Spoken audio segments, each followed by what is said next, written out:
Tommy Neal's 𝘬𝘀𝗵𝘂𝘀𝗵 Platinum Partners on another edition of Food for Thought Friday.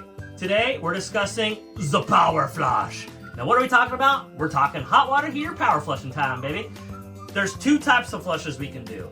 A gravity flush and a power flush. Unfortunately, whoever installed a hot water heater or whoever installed the furnace, they put them too close and I can't open what's called the TPR, temperature pressure relief valve, to do what's called a gravity flush. So I'm going to do a power flush. And what that means is I'm going to leave the cold side on and I'm going to force the cold side and all the contaminants and all the gunk inside and blow it out the drain in hopes that I can prolong the life of this hot water tank. Now, we are a 2003 hot water already, so we are an oldie but a goodie. So I would imagine that there's probably going to be some good stuff in here. I actually have a hose hooked up to it. It goes all the way outside to a plastic tub. I'm curious about catching some sediment and just kind of seeing what's in there. Now, there's a drain right below me. I could run it right to the drain. Keep in mind, power flush, forcing water down to then blow the hot water heater, the hot water out.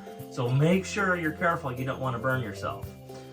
Something to also note, there is a anode that is in this thing. The anode kind of acts like it catches some of the sediment as well.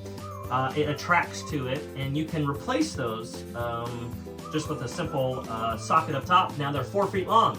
Hey, HVAC guy, you ran ductwork right over it, so I can't pull it up because it'll hit the ductwork. So when I got time to replace everything, I'm going to move some things around, yada, yada, yada. But if your hot water smells like eggs or like baby farts, that's probably what it is. It's a bad anode that needs to be replaced. So here we go. Power flush time. We're going to rotate our pilot, our temperature gauge, to vacation mode. We don't want that thing kicking on whenever we're forcing cold water down. I have an old hot water heater, as you can see here, so it's got a white plastic knob on top. So all I'm going to do is basically slowly open this thing up. I can hear the hot water running through right now. What you also might have is you can take a flat screwdriver and there's a little 90-degree turn on top of the drain threaded line already, and you can open and close it real quickly, easy enough. Since I'm sitting right next to the furnace, a good little note, change your humidifier to summer. Make sure you turn it off, rotate the dial over to summer, and you won't be throwing humidity out in the air, right?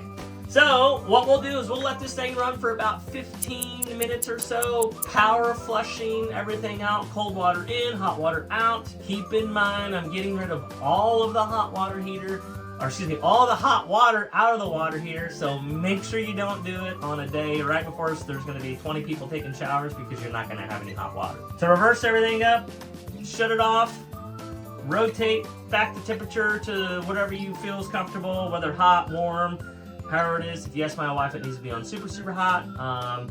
Other than that, open up some valves, open up some sinks up top so that it might get some of the air out of the line. But you're in like Flynn. Ladies and gentlemen, my name's Tommy Neal's. This was the 𝘬𝘀𝗵𝘂𝘀𝗵 Platinum Partners Food for Thought Friday. Thanks so much for watching. Enjoy the day.